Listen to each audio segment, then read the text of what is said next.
you have actually written a book.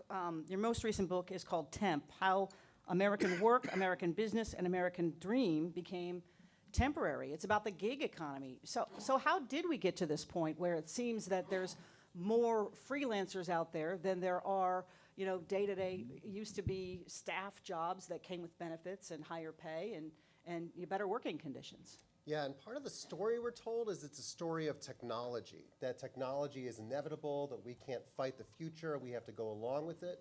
But all these transformations happened long before we had smartphones, long before Uber. They all began in the 1960s and 70s, honestly, when corporations discovered that they could begin to outsource their workforces in new ways. And they began to rely upon them. And Silicon Valley was built on the backs of subcontracted workers and undocumented workers. I mean, that whole space came out of a world where people were excluded from the security that had been fought for in Detroit, right? So when the first Macintosh plant opens in 1984 in Silicon Valley, in Fremont, right across from NUMMI, which people in this room are very familiar with, it said, the headlines were, robots building robots, machines building machines. And every time, it's easy to understand Silicon Valley. Every time someone says robot, it usually means woman of color. And that is the story in the 80s, and that's the story today. Explain that. So a robot is kind of an erasure of a person. It's saying that this person who does that job now is someone who doesn't matter, someone who's transitional, someone who can be replaced, and in fact should be replaced. And that world of the post-war was built around the rights and privileges of white men. And part of that exclusion is what led us to today, and that world of precarity, that world in which working people don't have rights, that have, in a lot of ways, the reason why Uber has so much importance in our world today is not because of its app, because it's shoring up the volatile incomes of working people who are flipping burgers and folding sweaters and cleaning toilets and selling coffee, and it's that world. So Uber is a symptom, not a cause of this world. And Uber is an extension of that world of precarity that has been going on for decades. And as soon as I say that, you're like, yeah, I know that. I remember downsizing. I remember deindustrialization. And yet the story we hear again and again is that this is a story of technology, not organization. And that's why unions matter. Because every time capital organizes in new ways, labor has to organize itself in new ways. This is the story of the 1930s when the UAW and other industrial unions broke away from the AFL in order to organize industrial factories, places they said could not be organized. And in fact, it was those unions of the CIO that were the backbones of the American post-war success. And so as we think about the future, we have to realize there may need to be radical innovation in the way we organize, and we're seeing that. We're seeing that. That's part of what this event is all about.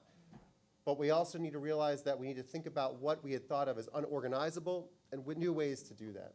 What about those who actually want to be, you know, a part of the gig economy? For instance, I took an Uber here, and my driver's name was Francisco, and he was a longtime fisherman.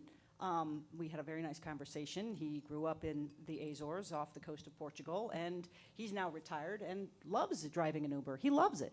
But yet, what happened, what you saw recently in California, which was a law change, and I think this is really interesting because a lot of my writer friends in California who write for multiple organizations are saying, I'm terrified of what's going to happen in the new year when it comes to this new law that was passed as far as freelance workers saying that they're now contract employees. How has that convergence, you know, and what does that mean for the worker in the future who wants to be a gig worker? Lewis?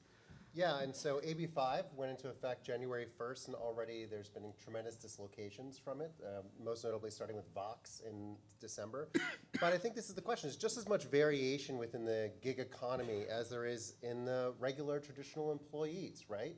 So that whether you're a W-2 worker selling coffee or you're a W-2 worker earning, you know, CEO income, you're an employee. So I think part of the question is focusing less on those legal categories than on the experience of workers themselves, right? And thinking about the platforms as, for me, the real break, what's new about now in today's economy is the platform. The idea that an individual can make and sell and consume and connect globally in a way that only a corporation could do for the first few hundred years of capitalism.